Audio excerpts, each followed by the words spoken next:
Per la lluita. Lluita no només pels teus drets, sinó pels de totes. Lluita el 8 de març i tots els altres dies. Lluita per empoderar-te, pel mateix sou i el mateix càrrec.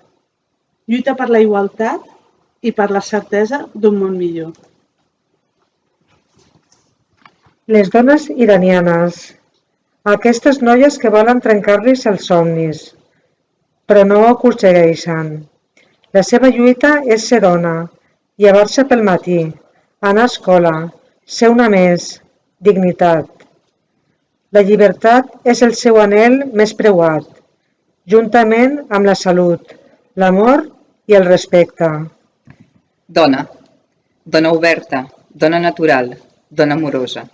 Dona lliure, dona plena, sense pors ni vergonyes, dona igual.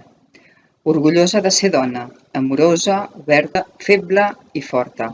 Dona amb majúscules.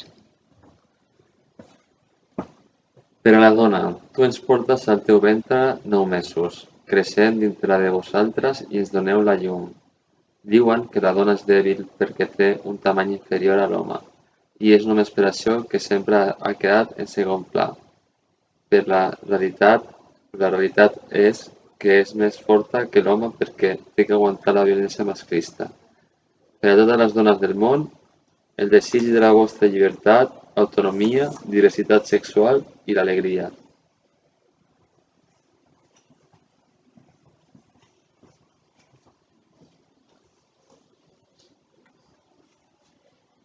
Una mare li pregunta al seu fill: «Què, fill meu? Què tal, fill del meu ventre? Com estàs, fill dels meus desitjos? Vull aconsellar-te sobre les dones. No t'emborratxis, no sigui que tinguis un mal dia i et tornes dolent amb elles. Quan obris la teva boca, que sigui per lloar-les i mai per menysprear-les. Siguis just amb elles i estima-les. Defensa-les. Busca el seu bé i no el seu mal. Tinguis consideració. Esforça't en ser prudent y no les subestimis. Hónralas». Hace años, para mí, ser mujer era tener ciertos privilegios con respecto a los hombres, como por ejemplo que me dejaran pasar delante antes que ellos. También ser mirada con condescendencia. Ser mujer significa no tomar nunca la iniciativa, sino más bien dejar que ellos la tomaran por mí.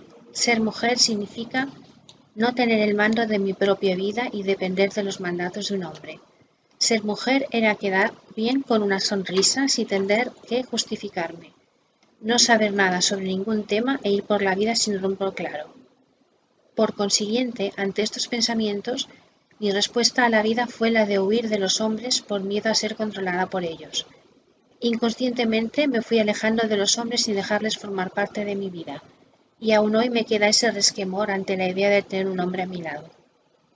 Hoy he descubierto que mi pasado ha estado definido por el miedo a ser controlada por el sexo contrario y a ser juzgada por mi mismo sexo.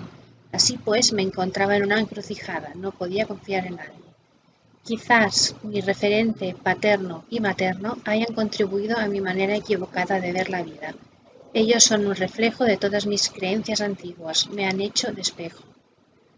Hoy para mí ser mujer ya empieza a tener otro significado. El primero es que yo valgo tanto como un hombre y que puedo tomar mis propias decisiones incluso si están equivocadas. Que puedo configurar mi propio destino sin la ayuda de un acicate hombre que me diga cómo y cuándo debo proceder. Pero aún me queda mucho camino por recorrer, ya que mi presente es consecuencia de mi pasado más reciente, que por cierto no me ha ayudado para nada a seguir adelante, sino más bien a ponerme palos en las ruedas y me ha hecho dar tumbos sin un futuro claro. Ahora me doy cuenta que ser mujer es ante todo ser persona, tener criterio y vida propia, participar de la sociedad en la que vivo y tomar decisiones propias y sobre todo encontrar mi rumbo en esta vida.